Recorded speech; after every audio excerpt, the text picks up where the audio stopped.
সেই ছোট্টবেলাতে আমার বাবা মারা যায়, আর তখন থেকেই বাবা কি জিনিস, বাবার আদর কি জিনিস তা আমরা কখনো দেখিনি।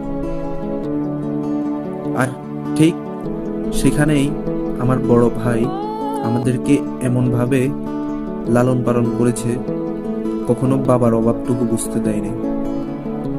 আজ সেই বড় ভাই আর নেই। কয়েক বছর আগে তিনি আমাদের সুখের জন্য গিয়েছিল দুবাই। ঠিক গত বছর এই দিনে আমার বড় ভাইয়ের লাশ ফিরেছে দুবাই থেকে।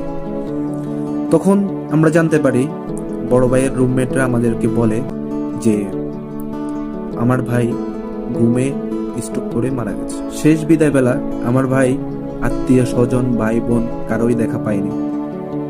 হয়তো মনের ভিতরে অনেক কষ্ট লুকিয়েছিল, অনেক আবেগ লুকিয়েছিল, অনেক কিছু বলার ছিল, কিন্তু কাউকেই কিছু বলে যেতে পারেনি।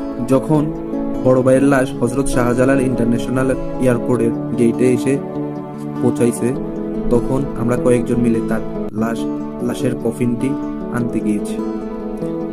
আসার পথে পুরো অ্যাম্বুলেন্সেই আমি বড় ভাইয়ের পাশে ছিলাম, কিন্তু বড় ভাই আর আগের মতো বলে নাই যে ছোট আমার পাশে এসে একটু বস, আমার বড্ড একা লাগছে এই কফিনের ভিতরে, কেন তোরা আমাকে এই কফিনের ভিতরে বন্দি করে রেখেছিস, আজ তো আমি বের হতে পারি না। ঠিক আমার মনের মধ্যে এগুলোই চলছিল তখন। এই যে আপনারা দেখছেন বড় ভাইয়ের কফিন বুকে জড়িয়ে আছি, এটাই আমার জন্য বড় ভাইকে শেষবারের মতো জড়িয়ে ধরা। আর কখনো চাইলেও বড় ভাইকে জড়িয়ে ধরতে পারবো না, আর কখনো চাইলেও বড় ভাইয়ের সাথে একটু হাঁটতে পারবো না, আর কখনো চাইলেও ভাইয়ার কাছে ফোন দিয়ে বলতে পারবো না, ভাইয়া আমার পকেটে টাকা নাই, আমার হাত খরচার জন্য তুমি টাকা দাও। আর কখনো বলতে পারবো না ভাইয়া যে আমি তোমাকে অনেক ভালোবাসি।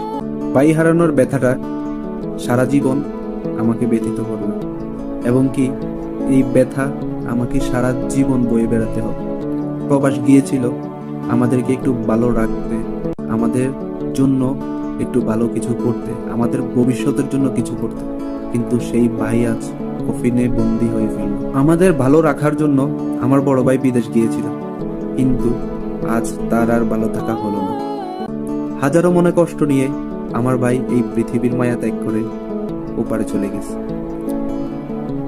এভাবেই হাজারো হাজার প্রবাসীর বুক ভরা কষ্ট নিয়ে এভাবেই মারা যায়, কিন্তু তারা মুখ ফুটে আজ পর্যন্ত কিছুই কাউকে বলতে পারে না।